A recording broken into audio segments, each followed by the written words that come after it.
You're listening to Weird Medicine with Dr. Steve on the Riotcast Network, riotcast.com.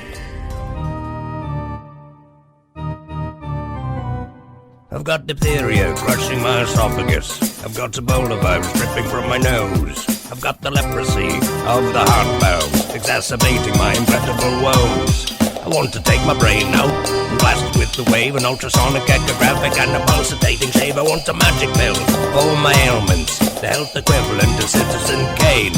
And if I don't get it now in a tablet, I think I'm doomed and I'll have to go insane. I want a requiem for my disease, so I'm paging Dr. Steve. Dr. Steve! It's Weird Medicine, the first and still only uncensored medical show in the history of broadcast radio. Now a podcast. I'm Dr. Steve, and I'm all by myself. Everybody is gone. We're on vacation. But our in-studio intern, comedian Cliff Andrews, a.k.a. 49 Cent, has consented to make us a best of this week. So you're going to get some best of information and clips from past shows over the last couple of years. This is a show for people who would never listen to a medical show on the radio or the internet. If you have a question you're embarrassed to take to a regular medical provider, if you can't find an answer anywhere else, give us a call, 347-766-4323. That's 347-POOHEAD.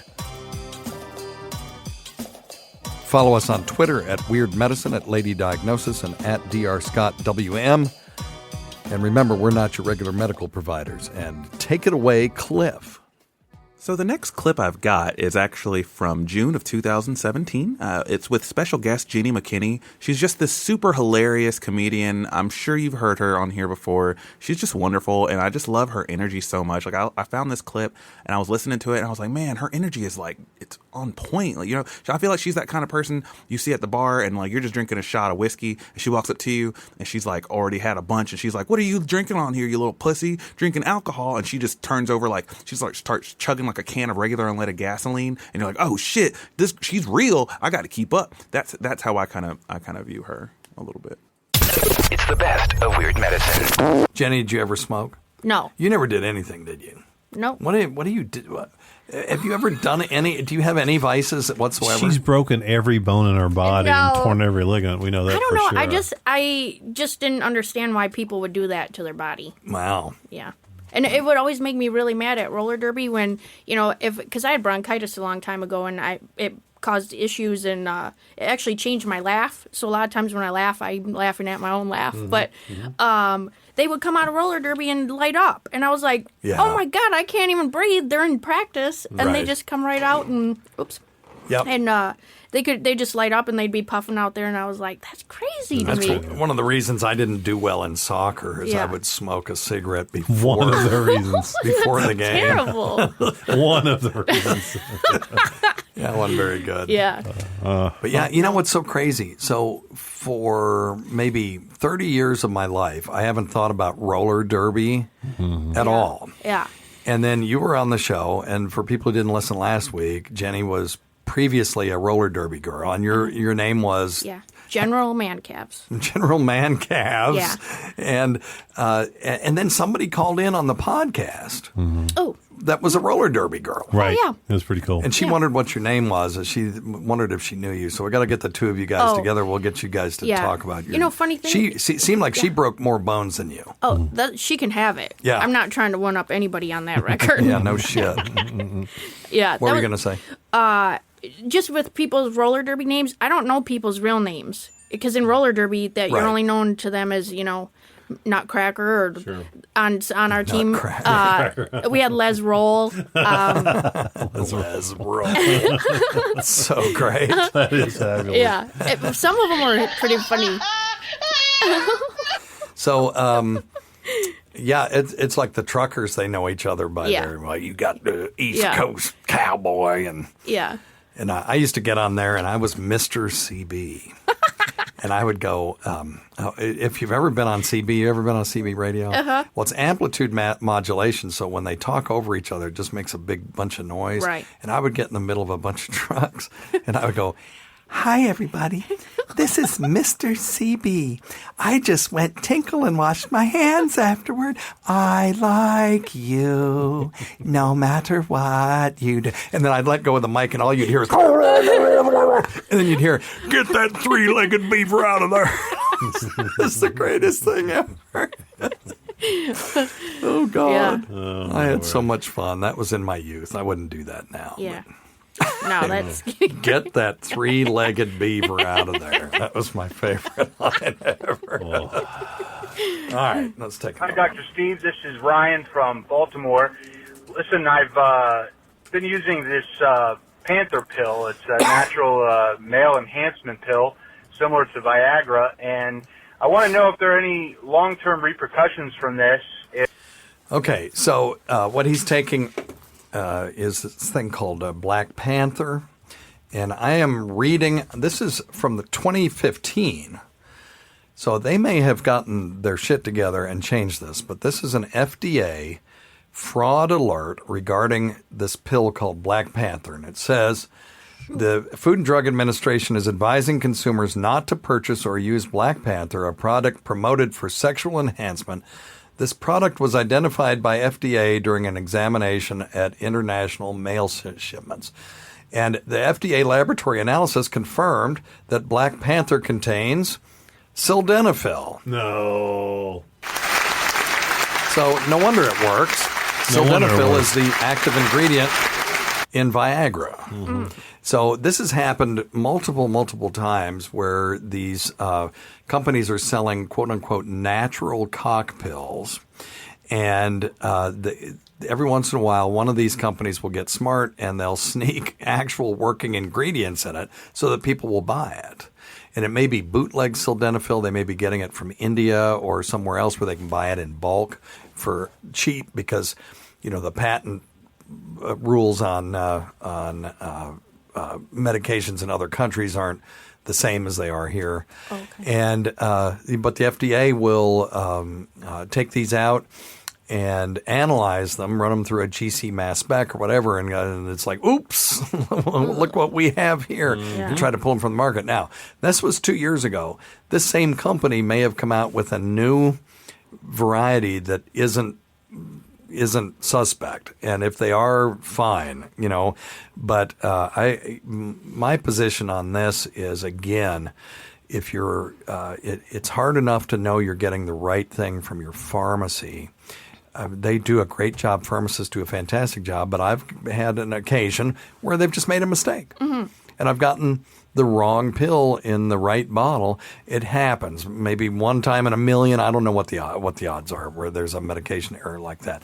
But if I can't 100% trust my own pharmacist, why would I trust a company that's importing stuff from God knows where with God knows what in it? Because it's not regulated by the FDA. The only time the FDA can step in is when they see illegal activity going on. Mm-hmm.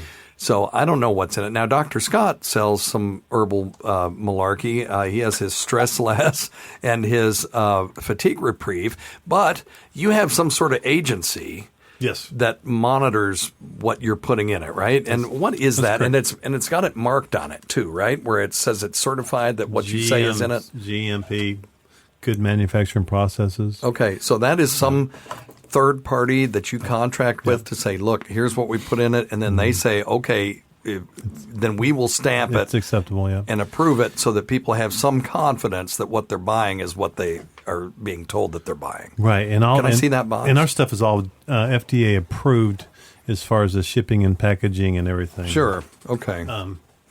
Is that right? It's a strange. Why doesn't everybody do that? Well, not everybody has to. I mean, you know. Because yours specifically says a dietary supplement, so that keeps you from, number one, being able to make medical claims. Right. I do not claim that it does anything. Right. You know. That's why I can call it herbal malarkey, and you just have to suck it up. But no, but right. You know, GVAC and my wife take this stuff and they love it. And I take it all the time. Yeah, but you know, the thing is with our stuff, probably 98% of the ingredients we have in there have all been researched and independently, but not in this formulary. And that's the thing. I was reading some of the ingredients on this Black Panther thing, and a lot of it's just vitamin B. Oh, yeah. And it's... Well, niacin will give you a jazzy, flushed feeling. Right. Most of them put yohimbine in because Yohimbine's that's been in there too. shown to work. And guarana, and there's a couple things in there. Guarana will make your heart beat faster, so you feel like you're more energetic. Right. So, who knows? I can't. If this is a different formulation than the 2015 formulation, the only way we can tell if it works is to do a double-blind, placebo-controlled study. I'm sorry, that's the only way. Even when you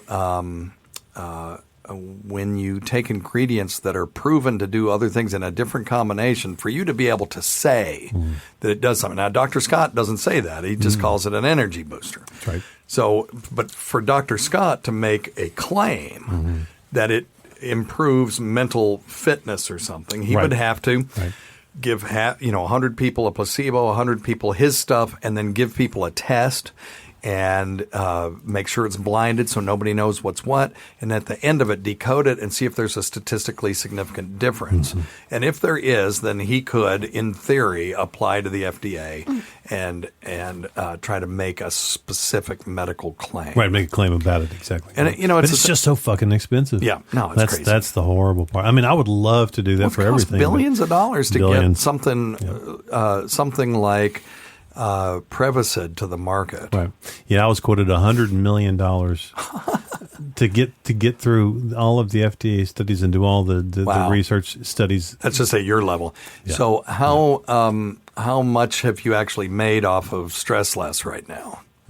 Just in general. Have you made $100 million to say that? No. Have you made 10% of that? No. Exactly. That's why you can't do it. Can't do it. Can't afford to. Yeah.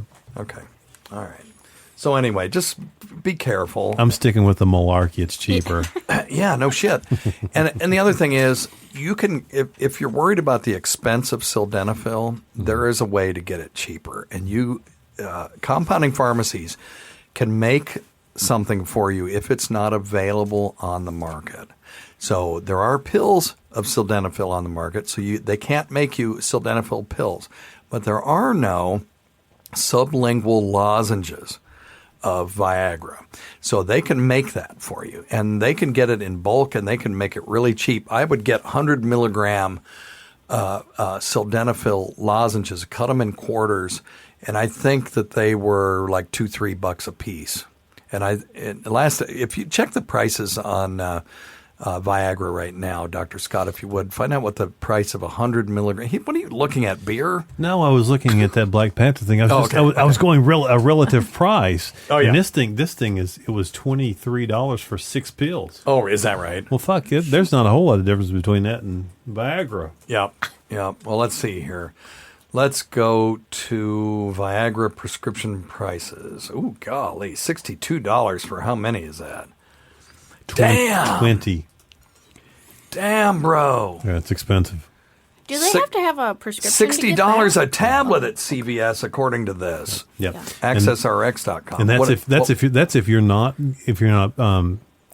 if they don't pre-qualify you. Go to a compounding pharmacy, get them to make it for you. What was your question, Jenny? I was just asking if he actually wanted the actual Viagra, would he have to go to get a prescription? You have to have a prescription. Okay. Now, in some states, it is legal for doctors to do what they call telemedicine without a face-to-face examination. So there are some places where you'll hear they'll advertise, well, you'll talk to our doctor and they'll do a clinical evaluation and then they'll write you a prescription. And so it's kind of they are exploiting a state that's got sort of liberal prescribing laws. Okay. And they'll sit there and people will call in, no, I'm not on nitrates. No, I'm not on, X, Y, and Z medications. I don't have any history of hypotension and things like that.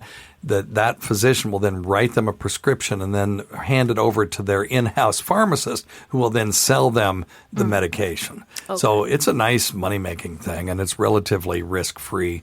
You get the malpractice will cover you for that in those states because it's legal. Oh, okay. But anyway, all right. That's good to know if I need it. Now, exactly. In case your penis is flaccid, we had somebody that ordered some stuff from an online pharmacy. They thought it was Canadian pharmacy, but the box came from the Seychelles, which is a group of islands off the coast of Africa, and the medication was actually manufactured in India. And that's not necessarily a bad thing. India's got a very, advanced medical system, but sometimes you don't know what you're getting. You think you're getting sildenafil or Viagra made by Pfizer, and you're really getting something else.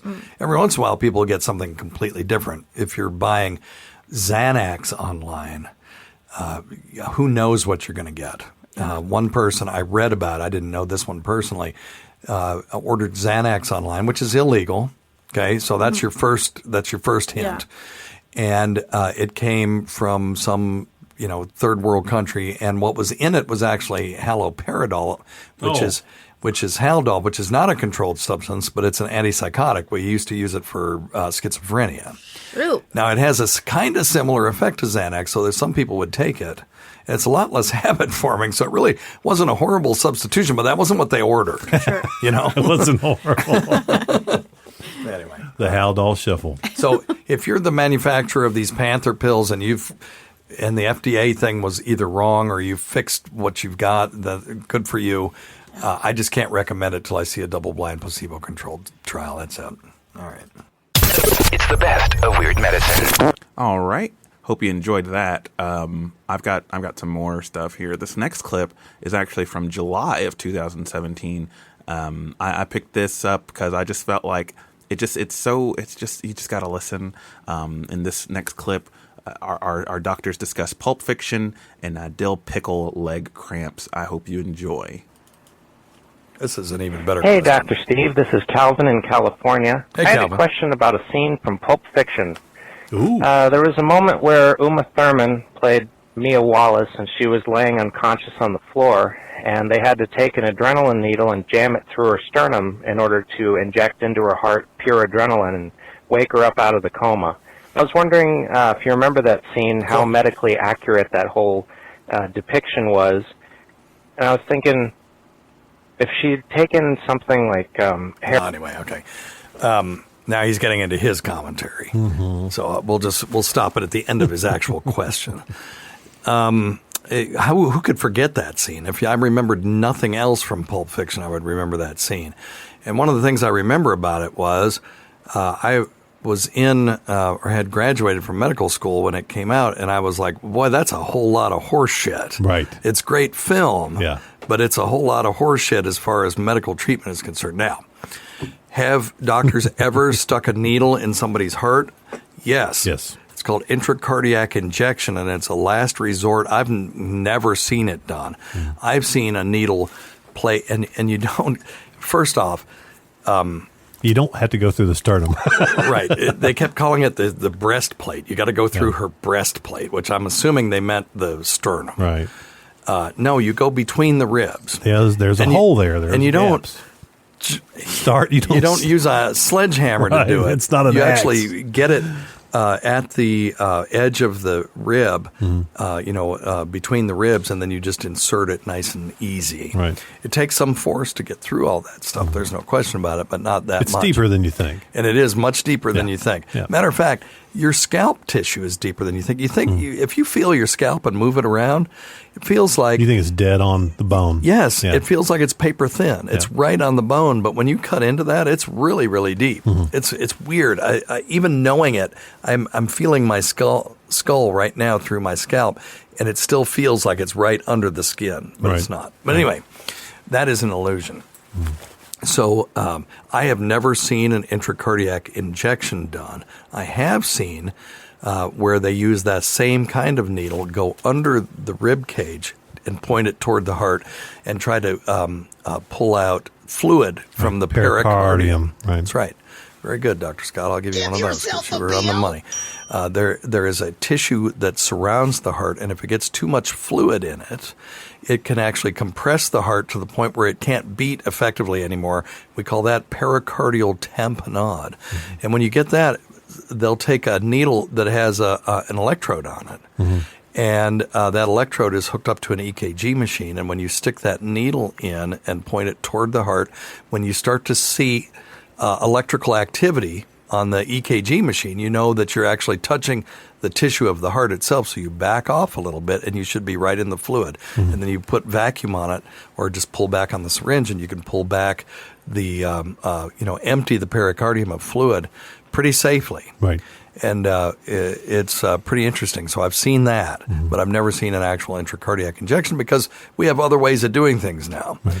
You can take epinephrine, which is the same thing as adrenaline, put it down an endotracheal tube, which is a tube that you put down someone's throat into their lungs to maintain their airway and breathe for them. When they're on the ventilator, you see in movies that thing coming out of their mouth hooked up to a big tube. That's what that is. You can put medicine down there if you don't have an IV.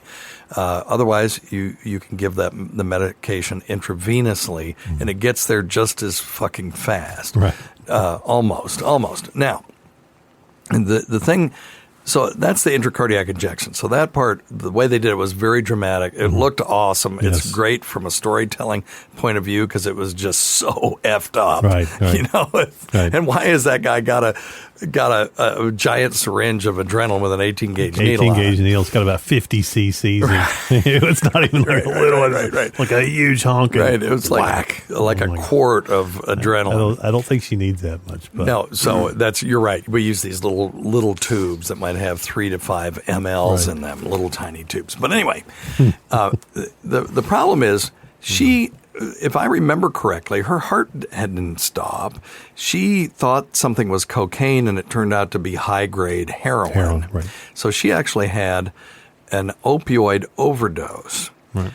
And that can be fatal. That'll stop your breathing, basically, is what happens. And when you don't breathe, you don't live, and you get brain anoxia, and then your heart stops, and then you die. So what they should have given her was an amp of what's called Narcan. Now, the reason I want to bring this up is because opioid overdose, although very dramatic and cool in that movie, is no fucking laughing matter. No. It happens all the damn time. Every day. With people, particularly if they're using street opioids, because you can't gauge how powerful they are. The one thing about pharmaceutical opioids is if you get 8 milligrams of Dilaudid, you're pretty sure it's actually 8 milligrams of Dilaudid. Right. Or if you get 30 milligrams of roxicodone, that's probably what it is. So if you are tolerant to that dose, you'll be okay. But when you're buying stuff off the street, what if you get some that's not adulterated? You're used to taking something that's adulterated. Now you get something that's 4 times more powerful, and then you're injecting it, and then you overdose and you die. So the federal government has approved a medication called Narcan for use in the home. And you can get it in syringe form, which is really cheap. Or you can get it in a slightly more expensive form. It's a Narcan nasal spray. Right. And you can take a little class. Just look up Narcan certification on the internet. And you can take a little online class and get a little plaque that you can hang on your wall if you want. And then you are educated on administering this Narcan stuff. And what it does is it competes with the narcotic at the level of the receptor and just knocks it off. And when it knocks it off, it can't affect you anymore, and you wake up. And if she had had an opioid overdose and they would have given her an intravenous or intranasal, and that's what the thing that you can buy in the pharmacy is, dose of Narcan, she would have woken up in around 30 seconds to a minute. And then when you do that, you got to call 911 right then because it's temporary. Right. If they took a dose that's going to last 2 or 3 hours and then you give them something that's going to last 15 minutes, it's enough to get them to the hospital, but it's not enough to, save their life. To outlast if you don't the do other drugs. Yeah, not to outlast the other. Exactly right. So, but that's, if they'd gone, oh, well, I have this Narcan nasal spray, let's try it. And then 30 seconds later, her eyes fluttered open and she went, where am I? That wouldn't have been as dramatic as Uma Thurman getting a needle between the tits and waking up suddenly and then just being okay. Yep, and a thud that they gave him. It was great. horrendous. It was so fucking great. No question, I am a huge Tarantino fan. And that doesn't even take me out of the movie because I can suspend disbelief in that universe. That's what you do. I still love my favorite part in that whole movie was when, they Bruce Willis went down and saved the guy from the Gimp. Yeah. And he asked him if he was okay. Yeah, I'm pretty fucking far from okay. I'm pretty fucking far from okay. Ving Rhames is I just love my that. favorite. Oh, my God. That makes me... Yeah. That was the best ever. So great. I'm pretty fucking far. All right. So that's the story on Pulp Fiction. Just as a follow-up to a previous call, I called a few weeks ago talking about or asking questions about nocturnal leg cramps. Okay. And kind of what caused them and how to prevent them and things. Talking to one of the old-timers up in the mountains, and they suggested dill pickle juice or eating a few dill pickles before I went to bed. I've tried that the last few weeks and have not had a single leg cramp. Okay, so I did some research on this, and there's a lot of anecdotal evidence about pickle juice. And it's to the point where it makes me wonder if maybe there's something to it. I would love to see someone do a study on this. What could it be? Could it be something in the gherkins that leaches out, or is it just the vinegar and some sugar in there? Who knows? Yeah, it's hard because we don't know which pickle juice he's drinking because Right. they have different types of pickling. Well, that's right. My God, they sweet pickles, Some dill sweet pickles, pickles, butter pickles, or exactly. You never know. So that would be kind of cool. I hadn't heard that before. Yeah. They use pickle juice for all kinds of stuff. It's supposed to be good for you. This is anecdotal evidence. I don't have. I looked on PubMed to see if they had anything on pickle juice. Couldn't find anything. It's also anecdotal that you put a bar of soap in your, and we've had people call in swear that works.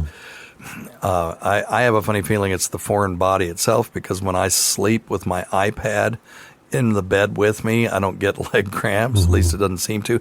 Now, the other thing about this is he says he's gone 2 weeks without having any leg cramps. Well, how often were they happening? He might have been coming up on the 2 week period anyway. Because you're right. If it's intermittent, let's say you go 3 months and then you get a whole bunch of them, and then you go another 6 months and then you get some. You have to take something for a year to prove that it's actually doing something. 2 weeks doesn't tell you shit. Right. It just tells you those 2 weeks you didn't have leg cramps. So I'm unconvinced, but I am interested. And I would like to do more research on that. What we've found absolutely works, and I can't tell you why it works, only that there are some studies on this, is using quinine. Yep. And the problem is we can't get quinine anymore because it caused cataracts in rats or something. So we can't prescribe it anymore. The FDA took it off the market. But you can absolutely obtain quinine at your local grocery store or drugstore in the form of tonic water. Yep. And taking 4 ounces of tonic water before you go to bed, if you have nightly leg cramps, will definitely get rid of them. If they happen while, there's nothing you can take while they're happening to get rid of them. You have to stretch in the opposite direction. So if you find that your toes are pointing because your calves are contracting, then you have to stand up and you've got to extend your calves. The way to do that, stand on the floor, lean forward, and put your body against the wall so that stretching your calves, the Charlie horse or nocturnal leg cramp will go away. And then, if you find that you're having them every night, then it's worth taking something every day. And try 4 ounces of tonic water. You put a little lime in there and some ice. And whether you do the gin or not is up to you. That's totally your call. Please drink responsibly. But it's really the tonic water that does the trick. Yep. I wondered if maybe there was magnesium or something in pickle juice. It'd be interesting to just find out what the constituents of pickle juice are. You'd have to run it through a gas chromatograph or a GC mass spec. That's a gas chromatography, a mass spectroscopy machine that will show you what the molecular weights of things are, and you can sort of determine what's in some substance. And that would be interesting to do that, just to see if there's some interesting thing that happens when you put cucumbers in vinegar and heat it up. Right. There might be something. Might be something there. I don't know. Anyway. You never know. No. We get all these antibiotics, from natural substances. They saw fungus killing bacteria on a petri dish. And what you see when you're doing that is you'll see bacteria kind of form a slime over the petri dish. Mm-hmm. And then if you drop a little fungus on there and it's killing the bacteria, you'll see a clear ring around the fungus. Right. And that was how penicillin was discovered. That's my understanding. Mm-hmm. And then you go, well, okay, so now what? Mm-hmm. Well, you take that clear agar out, and then you start breaking it up into constituents, and you can do that with a liquid chromatography setup, where you solubilize that agar. It's just Jell-O. Sure. And then you start running it through a resin tube, and then you have a little detector at the end, and it watches for different molecules coming out, because what the resin tube will do is separate molecules by their molecular weight. So the bigger ones will come down last, the smaller ones will come down early, and you can see these peaks just by changes in the density of the liquid as far as its refractive index. Don't worry about that, but how does it reflect light? And then every time you get a peak, you put a different tube under there. So now you've got a bunch of tubes that have different molecules in them, and they'll be concentrated. And now you take each one of those and you dip that on a petri dish and find out which one of them actually kills the bacteria, because some of those proteins are just going to be from the gel itself. Some of them might be from the food coloring that you put in there, or the blood. Sometimes we use blood agar, so it'll be proteins from blood, might be hemoglobin, things like that. But then one of those is going to clarify the petri dish, and that's the one that has whatever it is that caused the clearing and the killing of the bacteria. And then you just have your work cut out for you. Now that you can figure out which peak it is, you can do that over and over again until you get a ton of this stuff. And then you just have to analyze it. There's methods for doing that in chemistry to analyze things. But that's how they do this, and that's how they discovered penicillin. Right. And then you can take the penicillin, and once you know the molecular structure, you can synthesize it in the lab. Right. You can start screwing around with it. Well, let's change this nitrogen to a hydrogen or to an oxygen or to a sulfur and see what happens. And, that's how all these different brands of antibiotics came about. So, it's pretty interesting. It's really cool. It's really, it all cool. stems from natural substances. Yep. The only purely engineered medicine that I'm aware of, and there may be some now, is a thing called pralidoxime. And pralidoxime is used for insecticide poisoning. Okay. People who get insecticide poisoning will salivate and they'll sweat like crazy and they'll get delirious. And this pralidoxime stuff was specifically designed with knowledge of the receptor that the insecticides were contaminating. And they knew how many nanometers they had to make this substance, have little prongs, chemical prongs kind of, and what electrical charges they needed to adhere to that receptor. And they just designed it on paper, and then they created it in the lab. And then when they gave it to people, it actually worked. Wow. And it wasn't from a natural substance at all. It was just purely designed based on their knowledge of the receptor. Today's episode is brought to you by Angie. Angie has made it easier than ever to connect with skilled professionals to get all your jobs and projects done well. Let me tell you, there's the version of it where you try to do something at home, and then there's a version of it where you have someone help you, you watch them do it the right way, and you go, thank God I didn't try to do that myself. I have fully done things around the home that I think look good, and then a bang in the night, and I wake up to a shelf collapsing, a painting falling off the wall. I've seen it all go south. I own a home, and I can tell you, I know how much work it can take. Whether it's everyday maintenance and repairs or making dream projects a reality, it can be hard just to know where to start. But now all you need to do is Angie that and find a skilled local pro who will deliver the quality and expertise you need. Whatever your home project, big or small, indoor or outdoor, you can Angie that and connect with skilled professionals to get the project done well. Right now, one of my wish lists is I want a bike for my condo in Milwaukee, and I would love to rig it up on a pulley in the ceiling because I have one of those lofted ceilings, but I'm so scared to try that on my own. Angie has 20 years of home experience, and they've combined it with new tools to simplify the whole process. Bring them your project online or with the Angie app. Answer a few questions and Angie can handle the rest from start to finish, or help you compare quotes from multiple pros and connect instantly, which means you can take care of any home project in just a few taps. Because when it comes to getting the most out of your home, you can do this when you Angie that. Download the free Angie mobile app today or visit Angie.com. That's ANGI.com. The best of Weird Medicine with Dr. Steve. Is it? Who cares? You still hanging in there with me? If you've fallen asleep, I need you to go to your nearest bar and just, find Jenny there and see if she's got anything that could help, that can pick you up. Don't drink gasoline, but definitely find something to amp up your energy if you're falling asleep. Anyways, up next, I've got an actual continuation of a previous clip with our special guest host, Jenny McKinney, in it from June of 2017. This one is all about herpes immunity. Yes, Dr. Steve. I have a question about herpes. Is it possible for someone to be immune to the herpes virus? My fiance has herpes 1 and 2, been diagnosed with it. We have had unprotected sex since we've been together for 7 years. I've neither had a breakout nor have I tested positive for herpes. And I'm just wondering, is there a reason that... I'd like to know how he determined that he's not tested positive for herpes. Did they do the only real test you can do if you're not showing symptoms is to do a blood test to look and see if you have antibodies. Mm-hmm.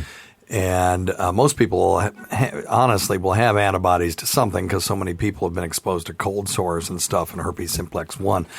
And there is a hypothesis out there that if you've had herpes simplex 1, that may confer some immunity, particularly to infecting yourself, for example. You could autoimmunity. You get there are auto infections too, where people can take it from one part of the body to the other.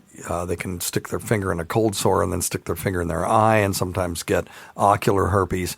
It doesn't happen very often, but the fact that it doesn't happen very often tells you that you're able to make antibodies, that you do have antibodies to it, and that they confer some form of immunity. Because otherwise it would spread all over the place because it's a pretty virulent, it loves to reproduce. So yes, there is some possibility that you could be immune. The only way that you would know, though, is if you had intercourse with her while she was actively displaying symptoms, which is unlikely, thank goodness, because she isn't going to feel like it and you don't want to chance it. No. The odds of transmitting herpes from one infected partner to another it's lower than you think. It's around 10% per year. So if you are with somebody for 10 years, the odds are pretty damn good that you're going to finally transmit it to them. But the odds aren't 100%. They're never 100%. And some people shed more virus between outbreaks than other people do. Now, if you want to prevent transmission even further for other people who are out there, the infected partner can take lysine every day. That the data on it isn't great, but it's cheap. It's an amino acid that competes with the arginine that herpes makes its coat out of. So the hypothesis is that it would prevent the herpes virus from effectively making its coat. And then they can take Valtrex. You can take Valtrex every day to just suppress the amount of virus that's being released. And if you ever have intercourse with someone and they call you up the next day and go, ha, ha, ha, I have herpes, you can call your primary care physician right then and take a morning after set of Viagra pills. And the prevention dose, I'm not sure what it is, if it's 500 milligrams twice a day for 4 days. What did I say, Viagra? Yeah. No, Valtrex. I'm sorry, Valtrex. Okay, just make sure. Did I say Viagra before, too? No. No. Okay. Just this time. Just this time. Okay, I was yes. like, oh. No, yeah. Yeah, Jenny's like, hey, that's awesome. Yeah, you get a big old... She's going to be sending her husband an email. Hey, guess what? Out there, texting. Giant meaty rod, and then the herpes just flies off because it's got no... If a cat can't scratch it, the herpes can't hang on to it. But no, Valtrex. And I think it's 500 milligrams twice a day for 4 days or something. And you can most of the time prevent contracting herpes by doing that. And by the way, if you are worried that you've been exposed to herpes, you're going to know within 4 days. And the primary herpetic event is usually not a quiet affair. It's usually the biggest, most widely blown, most painful and inflammatory outbreak that you will have. Every outbreak after that will be less intense. What is the difference between 1 and 2? Excellent question. Let me see. Shit. Never mind. I'll push this one. That doesn't. It means that's a total non sequitur. Okay. I have. Never mind. I had an ooh on one of these, but I erased it to put something else in, and then now I'm pissed. But it is a great question. Herpes 1 is trophic. In other words, loves to live in the upper body, particularly the face and particularly the mouth. Yeah. And herpes 2 is trophic for the genitals. Ooh. Now, just like someone who prefers to live in Florida but now is living in Maine, herpes 1 can live on the genitals. Oh. It just doesn't like it. Okay. And vice versa. Yeah. Now, when you get herpes 1 on your genitals, you might only have 1 outbreak a year. Or you might have 1 or 2 outbreaks and then never have another one. So it's a lot more calm than a herpes simplex 2 infection where you'll have regular outbreaks that are pretty much the same every time. Now, people think, therefore, that herpes simplex 1 is the quote-unquote good virus and herpes simplex 2 is the naughty one. But the truth is that herpes simplex 1 is the one that causes herpes encephalitis. People, when they get a brain infection with herpes, that will F you up big time. And if babies get it when they're born, it's really a problem. So really herpes simplex 1, even though it masquerades as being the good twin, it's really Goofus in the Goofus and Gallant of herpes viruses. If you remember Goofus and Gallant from Highlights magazine. So anyway, I had a friend. Her brother went to a strip club. It was his first time. He turned 18, and the stripper put his glasses down in her underwear. Oh no! And then gave him back. And he passed out. He fell asleep with them on, and he woke up the next morning and had ocular herpes. Oh my goodness! Oh, for God's sake! That's terrible. Yeah, the no contact rule includes fomites too. So that illustrates an interesting point of infectious disease is the fomite transmission. A fomite is an inanimate object upon which you can deposit an infectious agent and then someone else can pick it up. Yeah. So, puke bugs on doorknobs and, just all kinds of stuff like that. Or that's fomite transmission. That's what that was. Yeah. And herpes virus can live for a few minutes out in the air before it dries out and dies and denatures. So once he gets that in his eyes, then he'll have it forever? That's usually where it will come back, somewhere around there. Because what happens is the body attacks it. Yeah. Finally kills it off, but a few of the viral particles will hide in the nerve endings that supply that part of the skin, and they will retreat back into these nerve bundles called ganglia. Ooh. And they'll sit there until whatever, nobody knows, it's stress or whatever causes them to come back out again. Yeah. Yeah, it kind of sucks. So the herpes is implicated in Bell's palsy too. So people that get Bell's palsy will think they had a stroke because they'll wake up one day and half their faces drooping and numb. Right. And there are some neurologists that will treat those people with Valtrex and a steroid to try to prevent permanent damage to that nerve. Anyway, all right. All right. Thank you so much for tuning in. I really appreciate Dr. Steve and Dr. Scott for giving me the opportunity to host today. Again, I really appreciate that. Our final clip is from December of 2017 when we experienced a little bit of a doctor's strike here at the show, and we discussed a burny, soapy penis. You all, thanks so much for tuning in. Enjoy.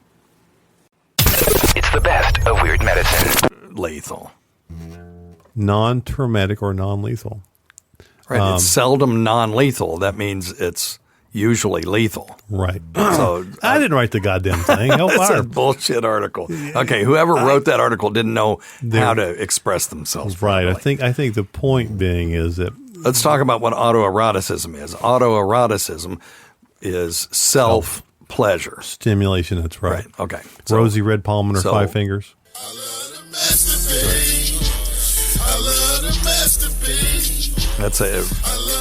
That in itself is autoeroticism. Right on. Now, autoerotic asphyxiation is a little different. Is what John Carradine did. Was it John Carradine? Which Carradine? David Carradine. Ooh, sorry, John. Yeah, David Carradine. David Carradine. Kung Fu. Allegedly. And when I was a medical examiner in the state of Vermont, I used to get the medical examiner's journal, and it is rife with fun deaths. They loved it. They would show pictures of people that got run over by steamrollers. Oh my God. And run over by trains and stuff like that. They had one guy that gave himself a concrete enema. And if you know anything about concrete, it's an exothermic reaction. As it hardens, it heats hot. up. He cooked himself from the inside out. Right. There was another guy that they had who died after giving himself a champagne enema and then engaging in autoerotic asphyxiation. Wow. And this is where people choke themselves, and they'll have these various devices to choke themselves to the point of unconsciousness as they're ejaculating, and it's supposed to heighten the effect, and it becomes very addictive. The problem with it is that if it goes beyond the point of unconsciousness and your fail-safe device doesn't work, then you die. Right. And this guy in the journal had given himself a champagne enema and got alcohol toxicity because, by the way, y'all, just fucking drink the shit. Right. If you're going to do champagne, just drink it. That's what it's for. Because when you drink it, you can gauge how much you're getting. When you shove a whole bottle up your ass and it gets all absorbed all at once through your colon, because that's what the colon does is reabsorb liquid, you're going to get too fucked up too fast and you can't control it. Right. When you're sipping a little sip of champagne, terrible idea. You're able to sort of judge where you're going and try to not kill yourself. Right. You may get wasted, but you won't die usually. Well, and typically vomit. If you drink might vomit, as they say down here, vomit. So yeah, that's a terrible way to die, wouldn't it? Yeah. Oh my word. Well, I went to the Walmart and I vomited, but they wouldn't give me no credit. So welcome to Hillbillyville. So anyway, so drink it. Don't do what this guy did. So he gave himself champagne enema, did autoerotic asphyxiation, passed out. The fail-safe failed, and he died. And when they came in and found him, the enema tube still sticking out of his ass. His dick is in his hands. The noose is around his neck, and the Hanson video is still playing. Oh my God! On a loop. So that's the worst part of the whole story. If you don't want to be embarrassed Yeah. by your death, don't do stupid things like that. But anyway, okay. So this is from a medical examiner's journal that you're reading this from. Yeah, so we'll skip through to the most important part here. So reports of bestiality typically involve descriptions of sexual relationships between humans and animals, and are analyzed through psychological methods. No reports of bestiality involving the use of animal tissue for erotic purposes have been published. We report the use. We report they've not been published. In other words, these guys aren't publishing stuff that they do in their dark rooms. But anyway, we report the use of deer tongue as a masturbatory tool. So here's where we're confused. Deer tongue is a masturbatory tool, right? Yeah. So which are they cutting a hole in it and fucking it? Or is the male using as a masturbatory woman tool? Just rubbing her clitoris with it. That's a tough question. I guess it could go either way. They don't say? No, they do not say. There's got to be a follow-up article or the actual journal article somewhere. I tried looking up, and it did not go into the full report. I'm gonna say sorry, I can't call us right back now. later. Call back later. We you could go either way with that. I guess if it's a large enough tongue or small enough penis, you could easily cut a hole in it and use it as a slide on. Right, a sheath. It's a whole lot better to just go to Adam and Eve and buy a gel masturbator. And we've talked about those on the show as a device for training yourself away from premature ejaculation. Right. And I could see somebody, I mean, people have carved holes in all kinds of stuff and just, gone to town on it. Portnoy's complaint, Philip Roth talked about fucking a chunk of liver that he got sent out to pick up. Oh, goodness. From the store. And mother sent him out to get a liver from the store for dinner, and he fucked it instead. Well, so Portnoy's complaint is a great damn book. Whoa. And I, of course, when I was a kid, would take a baggie and put it between the mattress and box springs and fill the baggie up with some sort of lotion and then just fuck that. Mm-hmm. You get a lot of pressure doing that way. If you have a big, anyway, and let me tell you this: don't do this one. Don't beat off with shampoo and then not wash it off afterward, because the skin of your penis will slough off. I had that happen. Well, and it's also potentially burns because of mucosal membrane inside the urethra, the external. Yeah, well, if you get it in your cockhole, particularly, or the meatus, as Dr. Scott is wont to say. The other thing... GVAC's favorite word. We got to use the meatus. The meatus, because it's spelled meatus, M-E-A-T-U-S. The other thing that's interesting is I would beat off with Vicks Vapor Rub, which feels nice and warm up until the point that you ejaculate. And there's some weird switch in your nervous system that goes off because it just has a nice warmth to it. Mm. And then as soon as you ejaculate, your dick's on fire. It turns on those nerve endings, and you can't get that shit off of you fast enough. And of course, it's Vicks Vapor Rub. Oh, my word. It's you can't get rid of it that fast. We should have it can't be just rinsed off with water. It's petroleum. Right. We should have had a disclaimer on this. Kids, do not do this at home. So my ex-wife, I told her that story, and she said, well, didn't it burn? And I was like, yeah. And I liked it. Burned good. And I liked it. It burned so good. Anyway. I love to masturbate. I love to masturbate. I love to masturbate. I love to masturbate.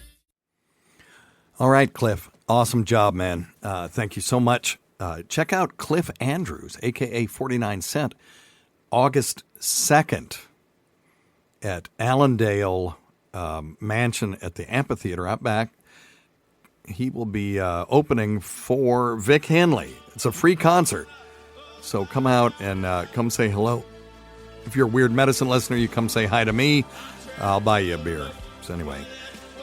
thanks always go to Dr. Scott, 49 Cent, Lady Diagnosis, and all the rest. Until next time, check your stupid nuts for lumps, quit smoking, get off your asses, get some exercise. We'll see you in 1 week for the next edition of Weird Medicine.